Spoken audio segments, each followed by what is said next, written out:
No way they're showing Ragnarok! Oh my god!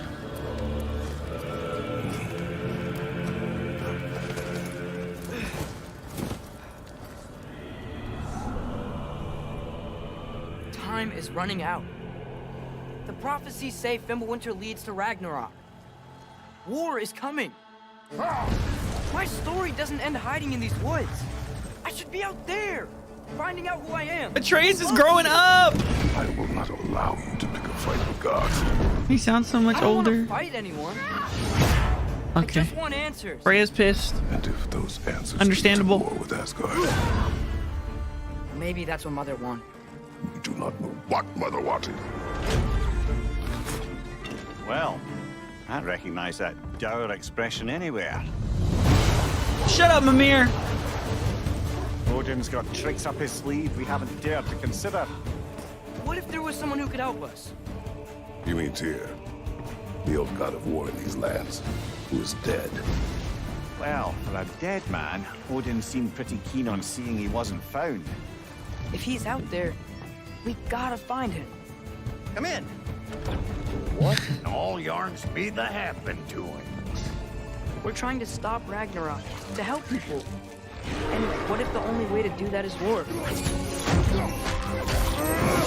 Oh my god. War is not the only way. Stop thinking like a father for a moment and start thinking like a general. No! You seem like a calm and reasonable person. Are you a calm and reasonable person? Oh, fucking Thor, please, we can talk about this. Oh, fuck! Yo! Ah! In moments of crisis, New enemy types, baby. panic does nothing. Get off me, you wench.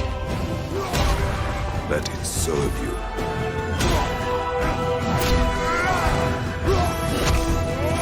This is happening. Tyr! Wait. Are you coming with us?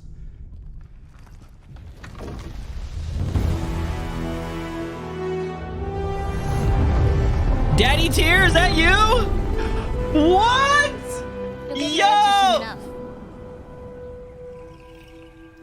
Well, some of them. We're joined now by Eric and Corey from Santa Monica Studio. And I wanted to check in with you two on the big announce we saw just a few minutes ago, God of War Ragnarok. We finally got our first big look at it. And actually, Eric, I wanted to start with you. You've been involved with every single God of War, including 2018's God of War. Is that correct?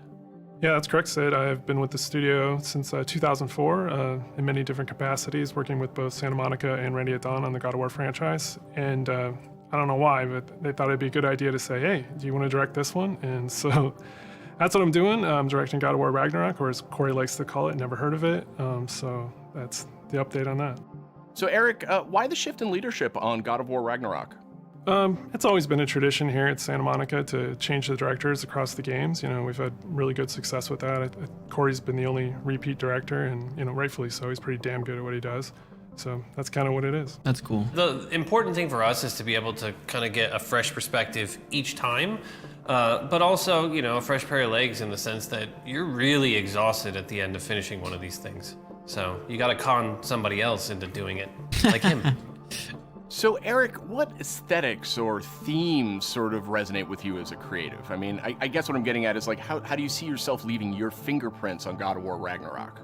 It's kind of the designer in me wants to answer one way, but as a director, you have to answer a different way. I think you have to learn how to jettison your own profession when you switch over to the director's role, which I'm sure Corey can understand. I mean, he kind of animated a little bit on God of War 2, and we kind of had to throw it all out, except for that sneaky backflip that Kratos has never done again that we left in. But that's the perk of being the director, I guess. But, you know, from my point of view, like, we want to tell a very heartfelt and epic story as, you know, a father and son go on a journey, and they kind of struggle with holding on to stuff and letting go of things. You know, it's a very difficult kind of human condition that we all deal with. And we kind of want to arrive at that by taking like slices of life or family, drama, if you will, and kind of juxtapose that against big Norse backdrop. And, at the end, we just want to have an ending that feels very, surprising yet inevitable based on all those things. But it's kind of, I'm from the Midwest, so like slice of life, very common, mundane things are just as interesting as big world events. And so we try to collide those things together. It's, make an experience that's very worthy of the God of War name. So with the game officially being called God of War Ragnarok, I guess it doesn't take a genius to think that perhaps Ragnarok factors into this game in some manner. Can you confirm that, Oh, Eric? yeah. Yeah, I mean, you can't call the game God of War Ragnarok and not have Ragnarok happen in the game. So, Who is this guy? It's going to happen. We're going to cap off the Norse series with it.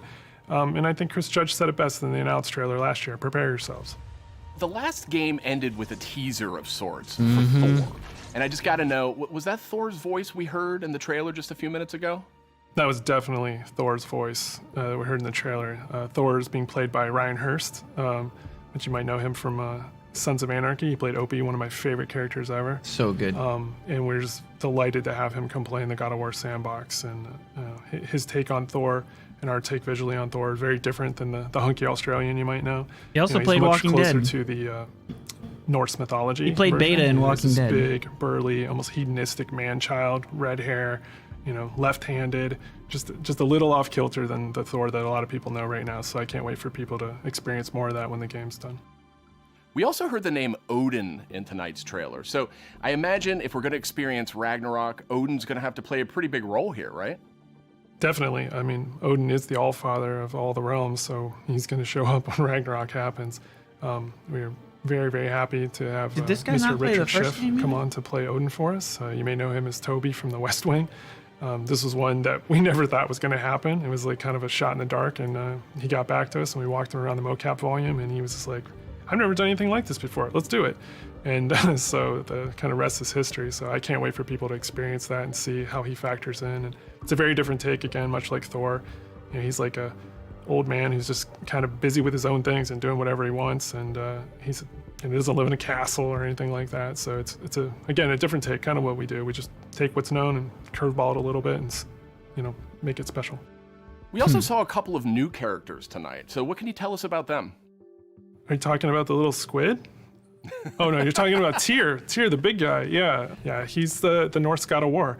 And Kratos and Atreus have finally found him. We talked a lot about him in 2018, so we were like, Look how might as big well show he him is, to the bro. people. And then the last character we saw at the trailer, like with the little wink and smile from Angerboda, she's one of the last remaining giants, and her story is pretty amazing and how it fits into the world of God of War. Tyr's being played by Ben Prendergast, who's been completely absorbed in the role, even though he is not a giant as Tyr is. And then Angerboda is being played by Leia De Leon Hayes, who's a complete treasure on set. She's been amazing. Watching her chemistry with the other characters has been amazing, and she's one of the last giants that's living. So we have those characters and a few more. There's a lot of different monsters you saw in there. And there's been so many talented people at the studio building this trailer and putting it together. I just want to give a shout out to the team. I love you guys. I wish you could be here doing this interview with me. I wish you were all behind me right now at the studio.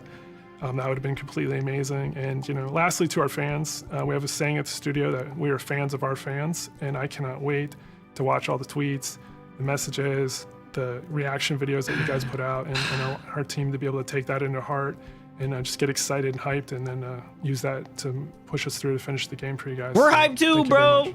Thank you. Now, Corey, we haven't heard a whole lot out of you here tonight. So now that we know you're not directing God of War Ragnarok, I was hoping maybe you could give us a little clue about what you may or may not be working on next. Oh, you'd like that, wouldn't you? You'd like me to just spill the beans and tell you everything that's going on right now. We're actually doing a bunch of stuff. It's really exciting, all the things that we're doing, and you're tempted to know what is this, but I don't really have anything I can talk about right now specifically, mostly because we're really focused on God of War Ragnarok, that I am incredibly excited that I finally understand that that's what everyone was saying, God of War Ragnarok. I was way off. I was thinking it was something else that they were talking about. I think we'll wait to get any deeper into anything else until later. We'll talk again, Sid. All right. Well, thank you, Corey, and thank you, Eric.